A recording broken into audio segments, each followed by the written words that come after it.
Hey, what up, Long Beach? Welcome back to the 562.org. It's Mike, and this high school playoff basketball video is brought to you by Naples Rib Company.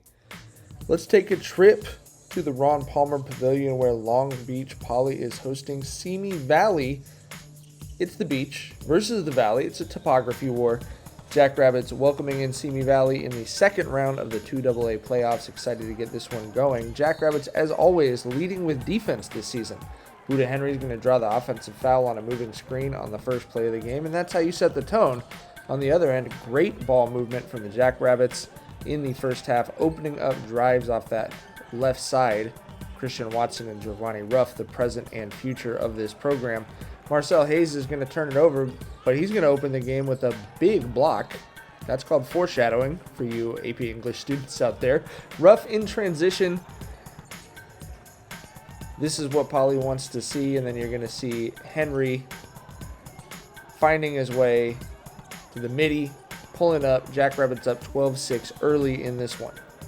But Mikey likes it. Mikey Ishu from deep. Got a lot of good looks from deep. Watson in the lane. That's going to put Poly up 14-8 after the first quarter. But watch the ball movement. Didn't put a lot of full clips in here so you can see this, but this is what most of Poly's possessions in the first half looked like. Everyone touches it. It ends in an and one for Watson. Just great offense from a Jackrabbits team. Did not settle for threes in this game. And they are a good defensive team, but there were a couple of these whoopsie plays in this game.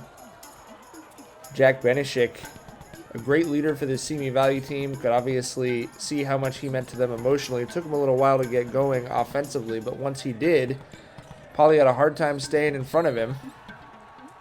He gets the and one right there, keeping his team in the game. It was Benishik driving and Mikey's big threes that were kind of keeping Simi Valley in this game. For the Jackrabbits, we know the senior Christian Watson has a lot of tools in his bag, and he went to work with all of them. Scores all of Poly's points in the second quarter. He had 15 of his game-high 20 points in the first half, and he's going to give the Jackrabbits a 25-18 halftime lead, as Watson just would not be denied. Offensively, defensively, he's really stepped up a lot defensively in these playoffs, and his teammates are rewarding him, looking for him running the break. Jackrabbits up 7 at the half. But we go to the second half. There's that guy again, Mikey from deep. Giovanni Ruff coming alive in the third quarter. He knows exactly what spots he's getting to. Such a well-rounded freshman as we've seen throughout this season, and he was very confident in this, his second playoff game. Like I said, you can see he had a game plan. He stuck to it, got to his spots, knocked him down. Gabe Cummings, this three is going to put Poly up by 9, their biggest lead of the night. And then a nice bucket from Daniel Hardy, but all is not as it seems. This Jackrabbit lead disappears quickly. Simi Valley able to score in bunches. They were hitting threes. Mikey and Jack both getting it going, and they're going to tie it up at 40 points early in the fourth quarter. That Poly crowd a little bit in disbelief as Simi Valley stormed back into this game. And Ruff says enough. A huge answer for three after Simi finally tied the thing up at 40. Ruff is able to give Poly a lead and then skip to Miley for the easy deuce with the and one. And Buda Henry leaving it all on the floor. Dislodges the ball here, but the referees grant a timeout to Simi Valley. And that's going to kick off back-to-back baskets for them that will tie it up again with just under a minute to go. So where does Poly go for a game winner? Elementary, my dear Watson. 20 points for Christian Watson, including that huge basket right there. Now Simi Valley looking for the answer, down 2. They don't get it.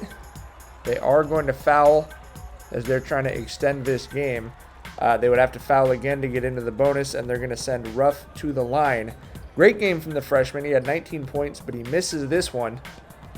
Simi's going to call timeout to talk it over. They're down by 10 points. Or down, excuse me, down by 2 points. Little more than 10 seconds to go. And it looks like a classic tip-out heartbreaker, as you're going to see Benishik get the drive. The ball is tipped back out, but mighty Marcel Hayes says nah. Blocks the potential game-tying bucket. Mighty Marcel, marvelous Marcel, mean Marcel, whatever you want to call him. A huge play from a senior who said, I just didn't want to be the guy lying on the ground crying after the game, because we've seen what that looks like. and none of the seniors on this team want to be that guy just yet. A huge play from Hayes is going to send the Jackrabbits onto the quarterfinals with a 48-46 win. We'd like to thank all of our sponsors, including Ocean Law Center. Hey, Jackrabbits are going to be at Crespi on Friday night. We will be there for the quarterfinals. We've got 3 Long Beach basketball teams still rolling in this playoffs. We're having a ton of fun, and we're hoping to see you right back here, the 562.